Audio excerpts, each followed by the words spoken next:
دا په خوست کې د کابل پوهنتون د ځمکپوهنې پوهنځي د جغرافیې ډپارټمنټ متقاعد امیر او استاد پوهنوال محمد ظریف تڼیوال د جنازې مراسم دي. په مراسمو کې د پوهنتون استادانو پر ګډون سربیره لیکوالانو، فرهنګیانو او په سلګونه خواخوږو او عامو خلکو برخه اخیستې وه. د شیخ زاید پوهنتون استادانو په وینا د پوهاند تڼیوال مړینه په علمي ډګر کې یوه لویه ضایع او تشه نه جبرانېدونکې ده. مرحوم د اکاډمیک ډګر د هغو وتلو څیرو څخه ګڼل کېږي چې د دغې ډګر ډېری ځوان کدرونه او د ګران هیواد افغانستان ځوان بچیانې د علم او د مسلک پر مینه باندې روزلي دي.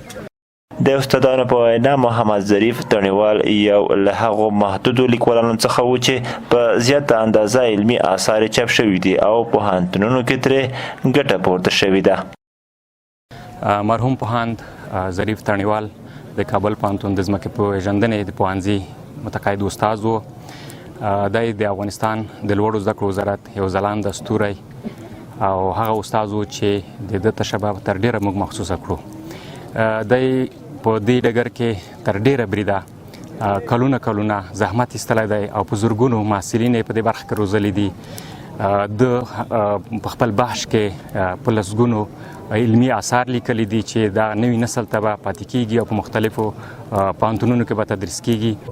دغه ځای چې د علمي اکاډمیک کور بیا خاصتا کابل پوهنتون، شیخ زاید پوهنتون، نورو پوهنتونونو لپاره یوه لویه ضایع وه چې تشه به یې په نږدې راتلونکي کې ډکه نه شي.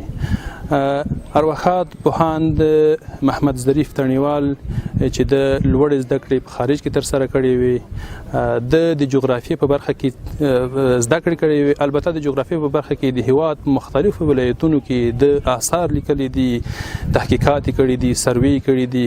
تقریبا په لسګونو مقالې، کتابونه، تالیفات دی لري.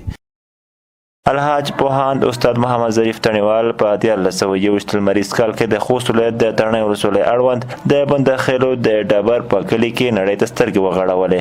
نوموړی په 1941 لمریز کال کې د رحمان بابا لیسې د 12م ټولګي څخه په اعلی درجه فارغ او وروسته په 1942 لمریز کال کې د افغانستان د هغه وخت د دولت لخوا د لوړو زده کړو د بشپړېدو په موخه بلژیک هېواد ته ولېږل شو او د لیسانس او ماسترۍ ډیپلوم د جغرافیې په څانګه کې د لون کاتولیک پوهنتون څخه ترلاسه کړل.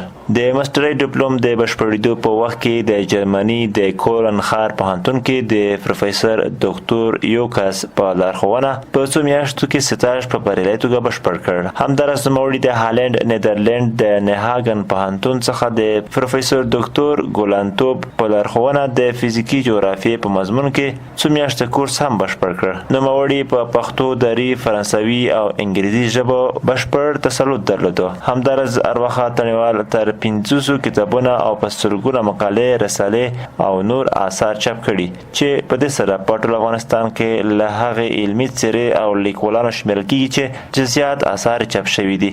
ارواښاد تڼیوال په کابل پوهنتون کې د کلونو لپاره د ځمکپوهنې پوهنځي د جغرافیې ډپارټمنټ امیر هم پاتې او ورته مهال یې د علمي کادرونو د روزنې په برخه کې ګڼ خدمات سرته رسولي دي. بالاخره نوموړی د 82 کلونو په عمر د ورپېښې ناروغۍ له امله په کابل کې مړ او جنازه یې د خوست مرکز اړوند پنځایي سیمه کې د دوی په خپله پلرنۍ هدیره کې خاورو ته وسپارل شوه.